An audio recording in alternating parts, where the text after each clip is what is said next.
So, ladies and gentlemen, please help me in welcoming Dr. Rebelo.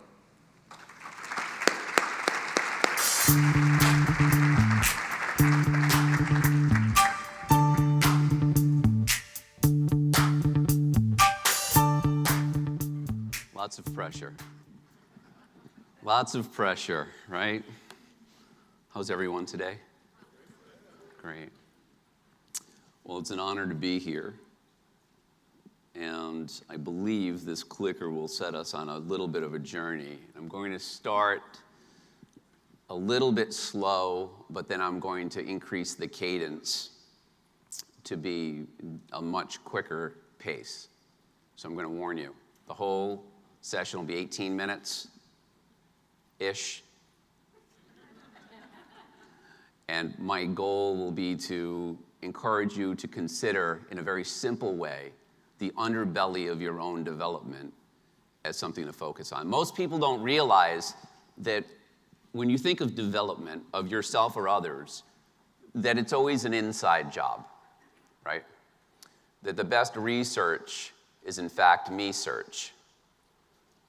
But at a time where we're pretty much digital dependents, right? And conversation hasn't been reclaimed very much, except at Summit, of course. It's a bit of a challenge, especially amidst the complexity of organizations today, pressurized by everything that you feel daily.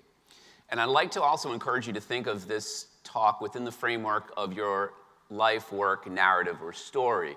And I use the word narrative synonymously with story, but it's distinct. So a narrative has a past chapter, a current now, and a future possible or plausible. It's not just a recollection of something past. So there's some temporal or time-based element to it. And I want you to think about your story and how you've evolved at the different inflection points in your life as a way maybe to increase. People love the words or the initials EQ. And that's wonderful. Well, we're going to rip and explode that Danny Goleman, Harvard guy, right? Where's Rick? Rick's somewhere. There he is. Open a little bit. Or we're going to honor it, but think in a way of 8 competencies only today. I want you to think of only 8 competencies. I'm going to share them with you. Everybody has them. They're universal competencies. A single cell has these. And then I want you to think about the ones that serve you and don't serve you within the framework of the conversation. Now, here's some language that we're going to refer to. Key terms: integral psychological profile. I'll abbreviate as IPsP, or the circle. Always have to do a glossary of terms with folks as exacting as you. Role fit, attributes to do the job, and then, the job. Role fit is the smile in between the attributes in the performance of the job that render happiness, and job satisfaction. Narrative identity is this notion that within your work, you're constantly manifesting an identity. Work role identity, social identity, and the two are intertwined. My formal research at one point, I started off as a physics guy, of all things, taught when I was younger at 16 as a guest lecturer, did some stuff with the Department of Energy of the United States and Brookhaven National Lab, and then ended up at the University of Rochester. Where are the Rochester people? Yay, all right. It's still snowing in Rochester. And what's really cool about all of this is that, I realized that there's something way more complex than physics, and that's people at work. Then I met Andre a few years ago when I was doing a TED Talk, and he was doing his, and then we stayed in touch, and then I realized that finance people at work were still more complex than the generalized category of people at work. Application is the release of knowing something, where aptitude is the interest in or developed knowledge of something. They're different. So sometimes people use the word leadership and they talk about an interest in it. It's very distinct than actually doing leadership, right? Yes? So we're going to talk about that all in 14 minutes and 21 seconds. We're going to talk about proactive and reactive as well. This is your brain, Brett. And as you can see, it has a wonderful gray matter on the left, which, it's interesting how that's not colored, right? Because that's not vibrant, but that's where you are, right? As accountants and finance people, and me as sort of a person who enjoys language. It's that, this logic and language is typically, if you believe in sort of the bi-hemispherical notion of a brain, that these are functions that are on the left side. Yes, this is true. But we live in a world that you've heard this over and over, and you've probably spoken to this fact that we don't want just technicians as accountants and as finance people, although it's necessary. We want people who have interpersonal intelligence, EQ, the ability to understand themselves, somebody who doesn't get everybody else mad, somebody who motivates and uplifts, but still gets the job done. So the good news is your brain is connected. Next slide. Learning and development. This is the portrait of learning and development. As you can see, you don't have to see all of it, it's not all in 30 font. I actually defied Guy Kawasaki. But I was going to decrease my PowerPoint's fonts and also create a white version of it just because. And I thought of an IBM logo as the start. And I was going to put my 911 and said, the heck with Mercedes. I almost put my one wheel on it and my Boost It board because, anyway, his surfboard on his, and then I said, that's just not nice. So you see, that's aptitude, knowing something, and release is doing. So by way of example, that's how competencies combine, right? And I just did something that's what? Competency? Aha, we'll get there. Creativity. And you do it in conversation, not just in artwork. And you did it when you were trying to figure out in the program groups, what is it that this group does that I want to learn as chapter leaders that might work in my place, in my venue, with my network? So against popular belief, accountants have creativity. This slide is only to say that there's a mix of online and offline content, and depending on the size of the company, there's a dependency on offline content more now than ever. You probably already suspected that. I spent a bunch of time with these folks. These are sports leaders, also in complex environments. Everybody from Tony Dungy to Robin Arzone, who's in every one of the Peloton bike ads, if you know what that is. It's a stationary bike that gets wired to a network of trainers. Michael Tenenbaum, who's turning around the Miami Dolphins, hopefully, for those people in that area. David McGilvery, who has been a race director at the Boston Marathon, in charge of those operations, who actually runs it every year when it's done, even the year of the bombing. These are people that really gave me insights into these competencies as I did some of my work outside of FEI. This is not necessarily your brain on FEI, although it may feel like it at times. This is actually a modification of a slide. And I like this because what it does is it shows the complexity of your life. And the theme here is innovation, but innovation is sort of born out of anxiety because the human person actually has, according to Rollo May, who's a great humanistic psychologist, or was, who came from the school where I earned my Ph.D., so I have to honor him with the citation, is that it's really compelling that at times that we're really busy or really slow, we lose our way, that we actually find what we really care about.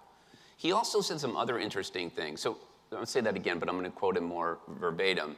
It's an ironic and unfortunate habit of humans that we tend to speed up when we lose our way. That's another quote from him. Interesting.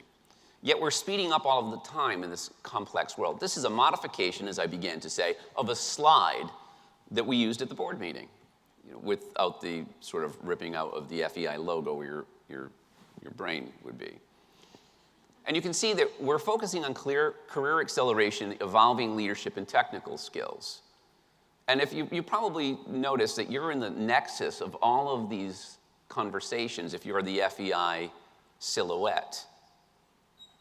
So I just want to honor that you're unique, that you're unlike anyone else in your organization. And here are those 8 competencies that in all of your uniqueness, I'd like to invite you to focus on in reflective ways now, and then maybe for the rest of the day and tomorrow and as your weeks unfold. This is by way of an assessment called the IPsP, that long integral psychological profile name that I used earlier.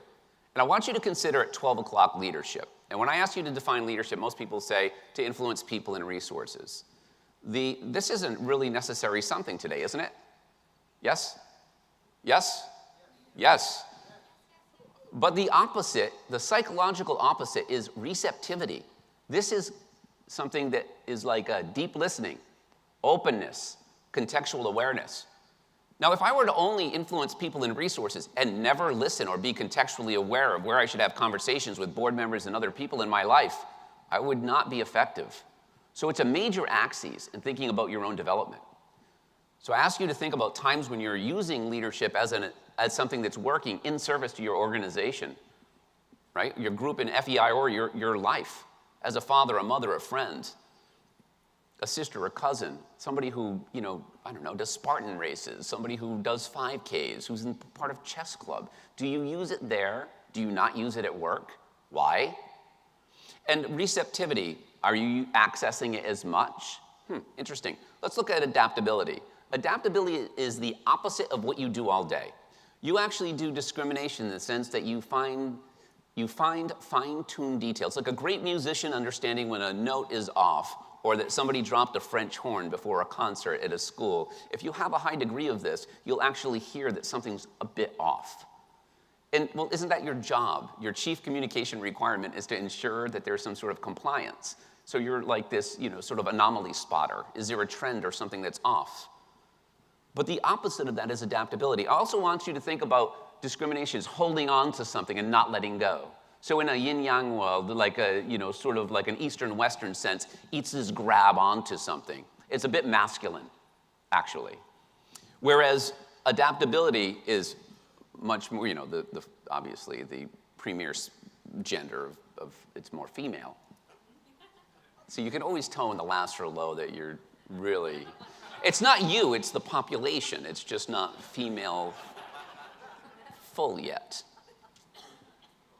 Now, exploration is the ability to be curious about the world. You can't do one of these at the same time you're doing the other. So please have the conversation with me after if you think you can. But at one single moment in time, you cannot possibly be exploring and being curious about the world, and at that very same moment in time, be creating something.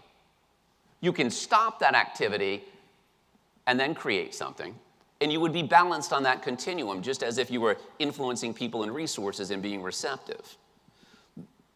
Communication, the outward communication, the distillation of something that you organize in your head, maybe a complex topic, right? Organization that you made simple, or maybe something simple that you made complex, comes outside of you in communication.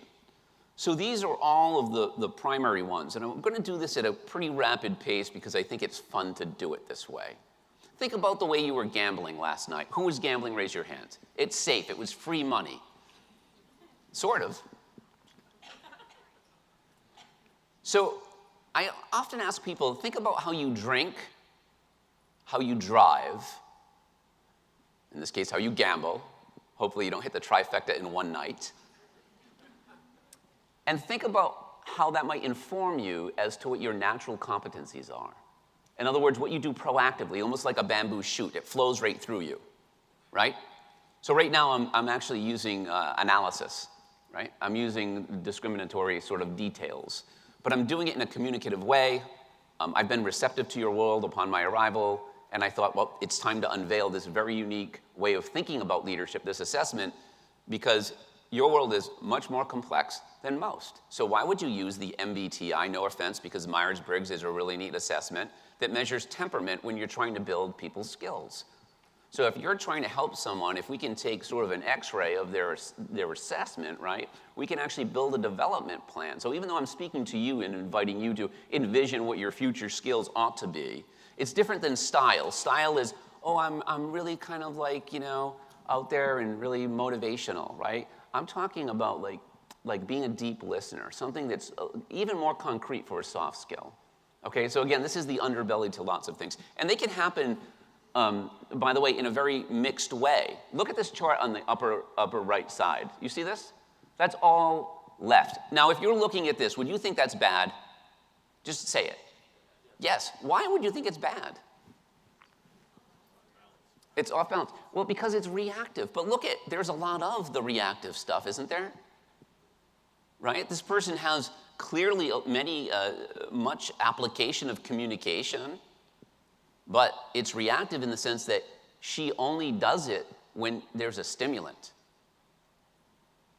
really good at it, has a lot of it, but only does it when has to do it. You with me? Now, you wouldn't want an HR person to have proactive communication on everything that they saw and high leadership, because that wouldn't be a mix, it wouldn't be role fit. So the role fit will change a little bit depending on the role within the organization and the type of organization. And working with banks in the past, what I found was really compelling was that, there wasn't a lot of creativity, right? But you don't want really necessarily somebody with lots of creativity to go into banking, unless they're in maybe the chief digital officer role and they're building campaigns, right? That might be a little bit creative. So at times I've learned that folks like you and me can have a polarized chart, that's a middle chart, where some is you can see the adaptability. If you look on these charts, what's really neat, and I can forward this to you, is that folks actually can have an aptitude, that's the blue, an interest in something, but actually not do as much of the interest as they maybe should be doing to do their role really well. And that's because maybe they're not confident. Maybe they didn't go through safety reps, right? They didn't swim in the 2-foot swimming pool before they went into the deep end. Maybe they were paired, or maybe you were paired with somebody who was a leader who did that for you. So you became complementary opposites. You were sort of hooked arm, but then they left, they retired, and now you have to do the work. So building, and I invite you to consider 1 or 2 of these competencies, not in how you drink, gamble, or drive, but in how you lead today. And how others who work within your departments and your business functions really might want to consider looking at 1 or 2 competencies worth building. Because we all know that the HR review typically, not trying to hassle your HR department, of course, although I really like to do that at times, you have a once per year review in many cases, don't you? Can you imagine that? In 1 year, you're going to accumulate, and the average job in some cases is 16 and 18 months in hyper-competitive industries, right? And then they switch. You're going to give feedback in a year. Can you imagine that? Imagine being in a relationship and getting feedback in a year. My wife is lovely. She's Irish. She gives feedback more frequently than 1 year. My kids do that. My Australian shepherds do that. You do that, right? To people you care about. So it's interesting. What I like about this way of looking at leadership and inviting you to look at leadership is that you can start to think about ways in which you're leading today. You can think about ways in which when you cross the threshold and you go into a meeting or a conversation, which one of these competencies might I have to pull? And they're all connected, right? Like a spider web, in order to be most effective to the team, to the other. Is it exploration? Am I looking for a solution to a software issue? Am I trying to find, in a succession planning committee meeting, someone? That might be exploration. And I might need organization because I'm going to need to kind of come up with that list. And if you start to think about how this can create, for you, who are very, very technical people, a way to get away from the emotion to get to the skill development with specificity, I think that you'll find that the emotional contagions that you'll pump into your departments and your organizations will be quite a bit more positive than not. So I think you're at a strange advantage. Most people don't think of it that way. They think that finance folks are at a disadvantage, but I say, not so much. Because you have this ability to see and examine, you actually can do the me search that other people struggle with because they're distracted. You see, all of development is really rooted in 3 core things. It's focus, it's motivation, and it's reward. So I also invite you to use that as an overlay. Which competency and why, right, should you focus on? What's your true motivation to do development and releasing more of a particular, maybe it's deep listening, maybe it's leadership, maybe it's communication. And what's the reward for others to be in service, right? And how can you invite people to receive that mentoring within your worlds? In the Leadership Master class, some background, we actually did a long set of interviews, a few hours last year. And Linda, Leslie, and Andre were all involved. And you can, when you go through that class or when your team goes through that class, if you send people to check out these leadership lessons from your colleagues, you'll find that they can actually do competency spotting, right? You can look at what the leader is talking about. And for instance, in one of Linda's stories, she actually touches base on how she had to make decisions because she was in Asia before she could get counsel from her boss. So she found leadership, the ability to influence, right, and self-confidence even more so. So this is a game I play. I invite you to play this game as well, because in the end, see this graph in the green? That actually allows you to be more relationally responsive, because all of the technology and acumen in the world won't create a positive relational exchange if you're not aware of the thresholds that you walk across in the meetings that you get invited to, and how you need to show up and what competencies need to lead. This is a picture of Kelsey. This is pre-enlightenment. Notice her face on the right with the glow and her confusion on the left. She's a little bit like our case study. I find that millennials really love this. They love the way this is specific and not soft, believe it or not. She's a great example of what can happen when you have a polarized chart. She let me share this so that she could become more effective in moving that left side of the graph to the right, so that in the work that she could do, she could feel more engaged and more alive and more honored for the gifts that she has and have more self-confidence. So it's an honor to be here. It's an honor to serve in the role of CLO. I'm going to be here for 2 more days, and maybe you will be too. And I hope this invitation to consider your narrative and some of the language, specific language, might kind of come into your being and maybe others within your organizations, so that you can share that, in fact, accountants and technical people really do understand the soft side of the human side of the enterprise. Thank you so much.